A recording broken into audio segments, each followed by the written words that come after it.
In 2023, Saudi Arabia went shopping for football. $2 billion later, it owns some of the biggest names in the sport. Last month, it told its own clubs to stop spending. On the 1st of January 2023, Cristiano Ronaldo signed for Al Nasser. The reported figure was around $550 million across 2.5 years, not a transfer fee. Wages. At the time, it looked like one club making one enormous bet on one famous name. It wasn't. 6 months later, Saudi Arabia's public investment fund, the sovereign wealth fund that also owns Newcastle United, took a 75% stake in four of the country's biggest clubs: Al Hilal, Al Nasser, Al Ittihad, Al Ahli. The remaining quarter went to non-profit foundations under the Ministry of Sport. Four clubs, one owner, and that owner manages hundreds of billions of dollars. What followed was the fastest spending spree in the history of the sport. In the summer transfer window of 2023 alone, Saudi Pro League clubs spent $957 million on transfer fees. According to Deloitte, that made them the second highest spending league on earth that summer, ahead of Spain, ahead of Italy, ahead of Germany, and the names kept arriving. Karim Benzema, the reigning Ballon d'Or winner, walked out of Real Madrid. Sadio Mané left Bayern Munich. N'Golo Kanté, Roberto Firmino, and Riyad Mahrez left the Premier League. Ruben Neves, Aymeric Laporte, João Cancelo, Moussa Diaby, Ivan Toney, and then Neymar, for a fee and a salary that made him, briefly, one of the highest paid athletes alive. Add the transfer fees to the contracts, and the most conservative public estimate of what those four clubs have spent since that summer sits above $2 billion. To put that in perspective, that is roughly what the entire Italian top division spent across the same period, except Serie A has 100 years of history, a global television audience, and revenue to pay for it. The Saudi Pro League had none of those things. It had a sovereign wealth fund and a deadline. And here is the detail that tells you this was never a normal football market. Those four clubs did not compete against each other for these players. They couldn't. They had the same owner. The signings were allocated. Benzema to Al Ittihad, Mané to Al Nasser, Neves to Al Hilal, Mahrez to Al Ahly. One fund deciding which of its four teams received which superstar. That is not a transfer market. That is a distribution plan, because this was never really about football. To understand why a country would spend $2 billion on a domestic football league, you have to stop thinking about football entirely and start reading a government document.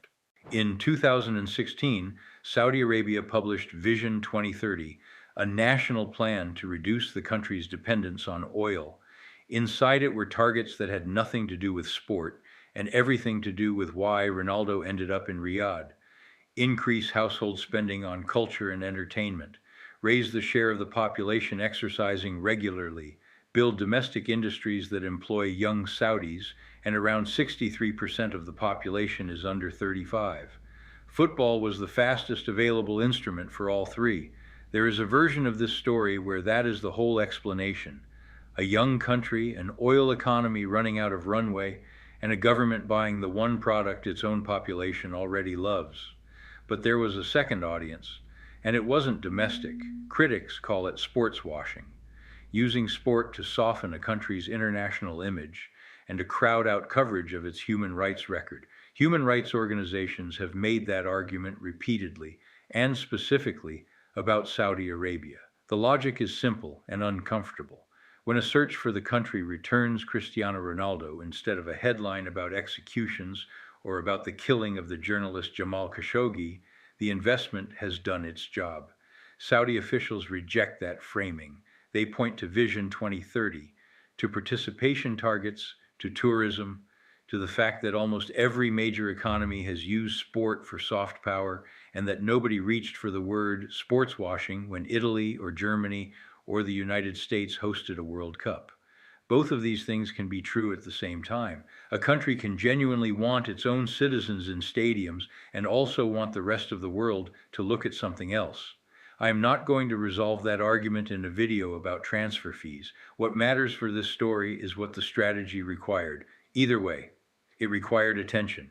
Global, sustained, measurable attention. You cannot soften an image nobody is looking at, and you cannot build a domestic entertainment industry around a league nobody watches. So the $2 billion bought the most recognizable footballers on the planet, players whose names alone generated coverage in countries that had never once discussed Saudi club football.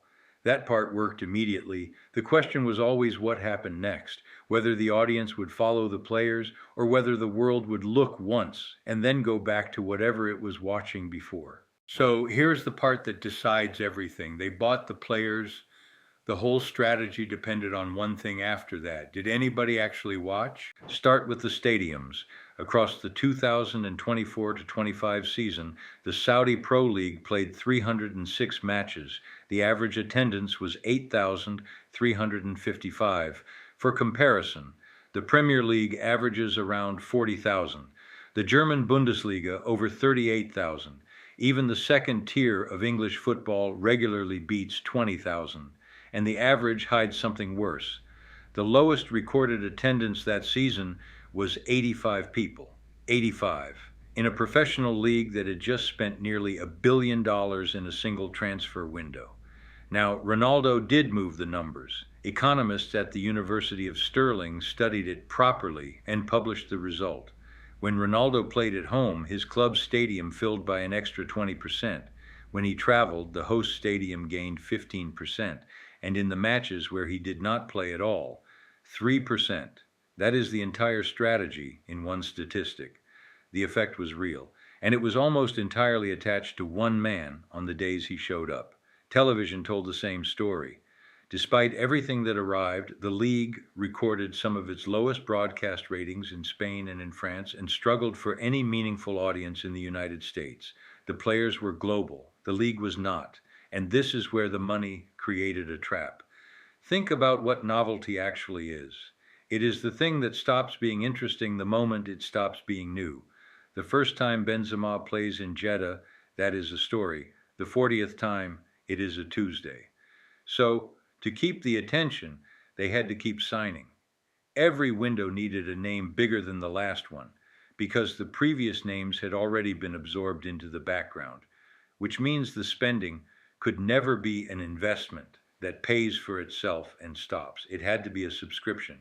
And that is a very different thing to put in front of the people who control the money. An investment has an end date. A subscription just keeps arriving every year, forever, for as long as you want the attention to continue. Somebody was always going to ask how long forever was. Every spending spree in football history has ended the same way. Somebody eventually looks at the invoice. In Saudi Arabia, that happened this summer, and it happened fast. Before we get to what happened this summer, you need to know that football has already run this exact experiment, once, with a different country. In 2016 and 17, the Chinese Super League did all of it first. Oscar left Chelsea for Shanghai for around £60 million. Hulk went to the same club for £46 million on a reported £320,000 a week. Carlos Tevez became briefly the highest paid footballer on earth, reportedly around $820,000 a week. Drogba, Lavezzi, Jackson Martinez. In one winter window, Chinese clubs outspent the entire Premier League. Then the state looked at the invoice. In 2018, China introduced a 100% tax on overseas transfers above roughly £5 million. Pay $20 million for a player, hand another $20 million to a development fund. In December 2020, a salary cap. Foreign players limited to around £2.6 million a season. The stars left within months. And in the most complete version of the story, Jiangsu won the Chinese League title in November 2020 and ceased operations in February 2021. Champions of the country, out of existence in 96 days. Now, the summer of 2026, in Saudi Arabia. The Public Investment Fund cut the budgets of the clubs it controls. The reported scale of that reduction sits somewhere between 200 and 400 million dollars. Al Nasser, Ronaldo's club, the most visible symbol of the entire project, was effectively frozen. Reports say it may only fund signings out of its own sponsorship and commercial revenue, not out of the sovereign wealth fund, its own money. And Al Nasser's own money is a problem. The club's debts are reported to exceed 800 million rials, around $213 million. Al Ittihad shows the shift most clearly. In July of 2024, the club's spending sat at roughly 374 million rials, about $100 million. In July of 2026, that figure was around 68 million rials, amid what has been described as a liquidity crisis. That is not a strategic adjustment. That is a stop. And when the money stops in football, the contracts do not. Saudi clubs are now reported to be preparing for legal claims from players over unpaid wages. The people they spent $2 billion to attract are lining up lawyers. Neymar had already gone, and Cristiano Ronaldo, the man the entire project was built around, briefly sat out matches in protest. So, was it a failure? That is the obvious conclusion, and I think it is the wrong one, because you have to ask what this money was actually buying. There are two more pieces, and together they change what this story is about. The first is ownership. Al Hilal, the most successful of the four clubs, was not cut, it was sold. A 70% stake went to Prince Al Walid bin Talal for a reported $373 million. That is the tell.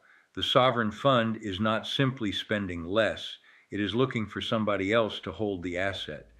The second piece is a document.